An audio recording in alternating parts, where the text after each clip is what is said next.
പാലക്കാട് തച്ചനാട്ടുകരയിൽ 9ാം ക്ലാസ്സുകാരി ആത്മഹത്യ ചെയ്തത് അധ്യാപകരുടെ മാനസിക പീഡനത്തെ തുടർന്നെന്ന് ബന്ധുക്കൾ. 1.5 മാർക്ക് കുറഞ്ഞതിന്റെ പേരിൽ അധ്യാപകർ മാനസികമായി പീഡിപ്പിച്ചുവെന്ന് അച്ഛൻ പ്രശാന്തും ബന്ധുക്കളും ആരോപിച്ചു. ചോളോട് സ്വദേശിനി ആശിർ നന്ദിയെ കഴിഞ്ഞ ദിവസമാണ് തൂങ്ങി മരിച്ച നിലയിൽ കണ്ടെത്തിയത്. വീട്ടിൽ വന്നപ്പോൾ അങ്ങനെ ഒരു ഡള്ളായി ഒരു ഇതിലുണ്ടായിരുന്നു. അവള് കുറച്ച് കഴിഞ്ഞ് ട്യൂഷൻ ഉണ്ട്. ഇവക്ക് ട്യൂഷൻ എന്ന് പറഞ്ഞു കഴിഞ്ഞാൽ തൊട്ട വീട്ടിലെ കുട്ടി തന്നെയാണ് വന്ന് ട്യൂഷൻ പറഞ്ഞു കൊടുക്കുന്നത്.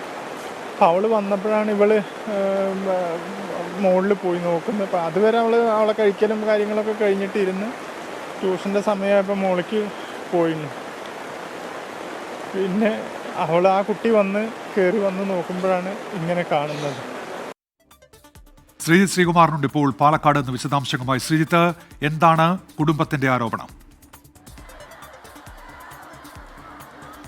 കുടുംബത്തിന്റെ ആരോപണം മാത്രമല്ല, ഈ സ്കൂളിലെ വിദ്യാർത്ഥികളുടെ പ്രതിഷേധമാണ് നമ്മൾ കാണുന്നത്. വലിയ തോതിൽ സ്കൂളിലെ വിദ്യാർത്ഥികൾ പ്രതിഷേധവുമായി രംഗത്ത് വരുന്നു. ഈ ആശിർ നന്ദ എന്ന വിദ്യാർത്ഥിനി ഈ സ്കൂളിൽ പഠിക്കാൻ അത്യാവശ്യം കുഴപ്പമില്ലാത്ത കുട്ടിയായിരുന്നു. ഒരു ശരാശരി നിലവാരത്തിൽ പഠിക്കുന്ന കുട്ടിയായിരുന്നു.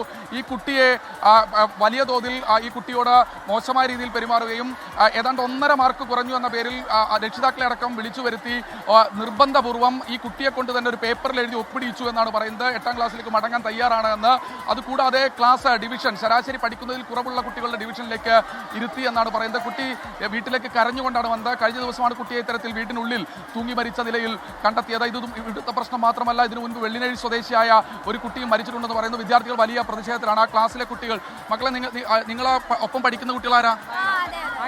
എന്തായിരുന്നു? അത് ഷഫിൾ ചെയ്ത കാരണമാണ് മാറാൻ ഇതായത്. അവളങ്ങനെ വിഷമിക്കുകയൊക്കെ ചെയ്തിരുന്നു. വെച്ചിട്ടുണ്ടെങ്കിൽ ഓരോ ഗ്രേഡ് അനുസരിച്ച് ഈ ക്ലാസ്സിലാക്കി അവള് മാർക്ക് നല്ല കുറഞ്ഞേന്. അപ്പൊ ഗേൾസ് 5 പേരെ ഉണ്ടായിരുന്നുള്ളൂ, ബാക്കി മൊത്തം ബോയ്സ് ആയിരുന്നു. അപ്പൊ ആ 5 പേരിൽ അവള് ഒരാള്, പിന്നെ ബാക്കിയുള്ള പെൺകുട്ടികൾ അവൾക്ക് അറിയില്ലായിരുന്നു. അപ്പൊ ആ ഒരു വിഷമത്തിലും അങ്ങനെയൊക്കെയാണ് ഇതായത്. ക്ലാസ് മാറ്റി അല്ലേ? ഇവിടുത്തെ രക്ഷിതാക്കളല്ലേ നിങ്ങൾ എന്താണ് ഈ വിദ്യാർത്ഥികൾ ഇങ്ങനെ നിരവധി പരാതി പറയുന്നുണ്ടല്ലോ? നമ്മളിവിടെ വന്നപ്പോൾ നമ്മളെ പരാതിയൊക്കെ ശരിക്കും ചെറുതാണ്. ഇവിടെ ഇവിടെ കുട്ടികൾ അനുഭവിക്കുന്ന പല ദുരിതങ്ങളും പല പ്രശ്നങ്ങളുണ്ട് ഇവിടെ. നമ്മളൊക്കെ ഇപ്പോൾ ഓരോ രക്ഷിതാക്കൾ കംപ്ലൈൻറ്റ് പറയുന്നത് നമ്മളെന്തെങ്കിലും ചെറിയൊരു സംഭവമായിട്ട് പറയാം. അതായത് ഇപ്പോൾ ഇവർ ടോർച്ചർ ചെയ്യുന്ന രീതി എന്താണെന്ന് വെച്ചാൽ, ഇപ്പോൾ ഇവിടെ മഴക്കാലത്ത് ഇവിടെ ഫസ്റ്റത്തെ 4 മാസം നമ്മൾ ചെരുപ്പിട്ടിട്ട് സ്കൂളിലേക്ക് വരാമെന്നുള്ളതാണ് കുട്ടികൾക്ക് ആദ്യം കൊടുത്തിരുന്നത്. ഫസ്റ്റ് 4 മാസം.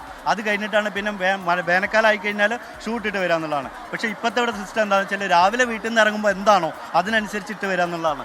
ചെരുപ്പിട്ടിട്ടാ വന്നാണ് ചില സ്കൂളിലെത്തിയ വെയിലാണെന്നുള്ള എന്തുകൊണ്ട് ഷൂട്ടിട്ടില്ല എന്നുള്ളതാണ്. ഇതുപോലത്തെ ചെറിയ കാര്യങ്ങൾ അവിടുത്തെ കുട്ടികൾക്ക് പറയാനുണ്ട് എന്നാണ് പറയുന്നത്.